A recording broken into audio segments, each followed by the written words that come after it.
Hi, I'm editor Lesley Naudé, and this is your weekly community news bulletin with the North Coast Courier. On our front page this week, Mandini-born social activist and musician Siyanda Dlamini is walking around the country to promote peace and stability. Shocked at the levels of violence exhibited during last year's unrest, Dlamini was catapulted into action to do the only thing that felt right: put one foot in front of the other. A modern-day Forrest Gump, Dlamini started his marathon journey in February, thinking he would walk to Soweto. But once the first milestone was reached, Dlamini realized he was not done, and so he just kept walking. His journey has taken him to the Eastern Cape, Northern Cape, Western Cape, Mpumalanga and Gauteng, and finally the Free State. While he walks, he's also raising money to build new classrooms for a school in Nongoma.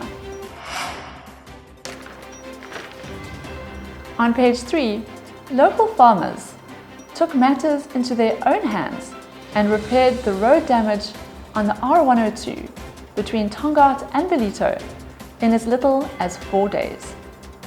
The road was reopened last Friday, just one day before it would have been a full 2 months since the road was closed after the April floods. And not before the crater in the road claimed a truck, a police van and a car. The repair was funded privately, with nobody stepping forward to claim recognition for the project. Meanwhile, KZN Premier Lesley Naudé said on Sunday that the province needed to access more than 17 billion rand in relief funding from national government following the April and May's devastating floods. Also on page 3, the annual taxi fare increases due on July 1 are set to hurt commuters' pockets even more than usual as a result of the steep fuel price increases. The South African National Taxi Council has confirmed that each region will determine the increase individually. Locally, the Dolphin Coast Taxi Association has announced a steep increase of 2 rand instead of the usual 1 rand annual increase, while long-distance trips will increase by as much as 5 rand. On page 6, we meet up with Rugbys' biggest fan, 11-year-old Salt Rock resident Angus Eaton. Angus has an encyclopedic memory of game moments and scores, which he is able to recall at a moment's notice. Diagnosed with autism spectrum disorder and dyspraxia, Anton is not as physically developed as other boys his own age.